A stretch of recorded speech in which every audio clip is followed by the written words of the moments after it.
Hello everybody and welcome to Maintenance Mondays. Today's topic of discussion, as you can see by us sitting inside this vehicle, is going to be check engine lights and maintenance required lights. The difference between the two and common things to be concerned about with both. We'll start off with the maintenance required light. Maintenance required, which is Toyota's derivative of maintenance intervals due in your vehicles. Honda has service engine soon, or percentage of maintenance life left. Subarus do not contain any service interval lights. You just have to keep an eye on your mileage. Scions also contain maintenance required lights. What all those lights do is those lights are indicated by the manufacturer to inform you of the operational guidelines for certain maintenance and service intervals on your vehicles. Separate vehicles will have separate intervals that are required at each time, and it's very difficult for them to put an indicator that says your trans service is due, your oil change is due, your tire rotation is due. So most of them commonly refer to them as just maintenance required. Maintenance required is for Toyota's intervals of 5,000 miles. For Scions is also an interval of 5,000 miles. To let you know the general maintenance is due on the vehicle itself. When you get to your service facility, they'll be able to tell you what maintenance is actually due for the vehicle, but it'll just be indicated by maintenance required. Check engine lights is what we'll talk about later, but I just kind of want to show you that there is a difference between the two of them. Today for our display, we're using our Toyota Sienna van. So we're going to go to the dashboard of our Toyota Sienna van. And on the right-hand side of our dashboard, up on top, is going to be an amber-colored light that says MAINTREQD. Okay? That is standing for maintenance required. That is the most common light that will come up on your dashboard. That is letting you know that the maintenance is due on your vehicle itself. Maintenance required light will indicate on Toyota and Scions prior to the necessary maintenance being due. It'll stay on for about 3 to 4 seconds and then go off after you've started your vehicle. Once you've turned your vehicle on and that light stays on solid, that is then let you know that you have hit your 5,000 mile maintenance. Call your local Lakeland Automotive Service facility. We'll schedule your appointment and take care of your service for you. Individual services, like I said before, per vehicle are not the same every time that you come in, but at the Toyota dealership or your local service facility, we'll be able to tell you what maintenance requirements are due for your vehicle at that mileage interval. Maintenance required lights are very common lights to come on.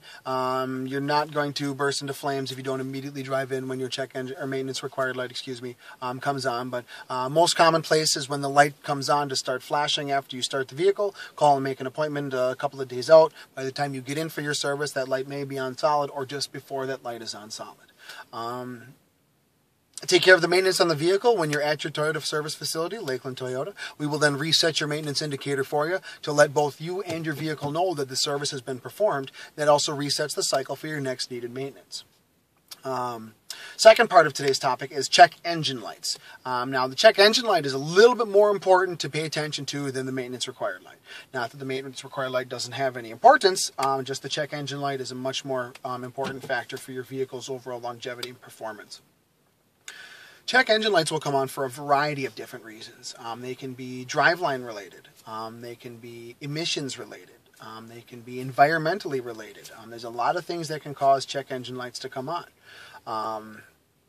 The more common factors that check engine lights come on for is really kind of up in the air. There's no specific thing that causes check engine lights to come on at any certain point in time.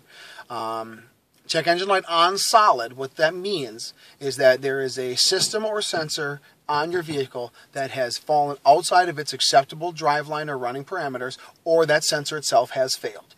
A lot of people will say that they've had a check engine light that has come on and gone off, come on and gone off, come on and gone off, and then stayed on. Well, that instance where you have it fading back and forth means that your sensor is either in the course of failing or is starting to fail before it gets to its full failure point to leave the light on solid. Oxygen sensors, air-fuel ratio sensors, gas caps, intake valve leaks, all of the different powertrain components on your Toyotas or Scions nowadays will have sensors on them to let you know if there's a problem. The reason the manufacturer does this is because 9 times out of 10, if you take care of a check engine light immediately when it happens, it will prevent any future problems from happening due to the fact of the original check engine light not being taken care of.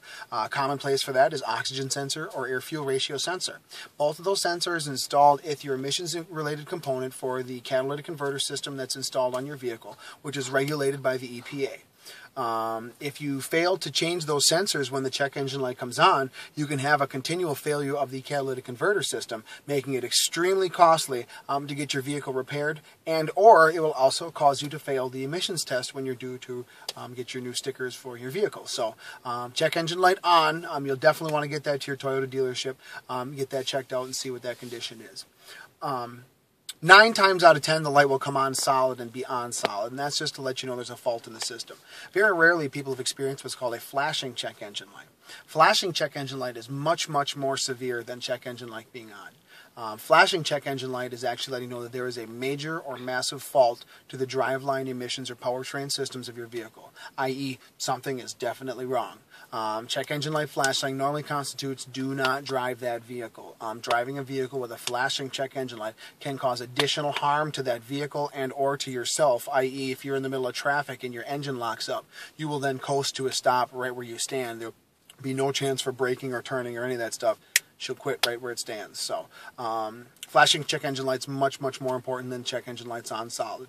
Nonetheless, to cover both the lights that we talked about today, both check engine and maintenance required, you can always get a hold of your local Lakeland Automotive Service facility. We have all of the parts, tools, and technicians available to remedy both of those for you quickly. And again, if you have any topics that you'd like us to discuss for Maintenance Monday, feel free to like us on Facebook and give us your comments.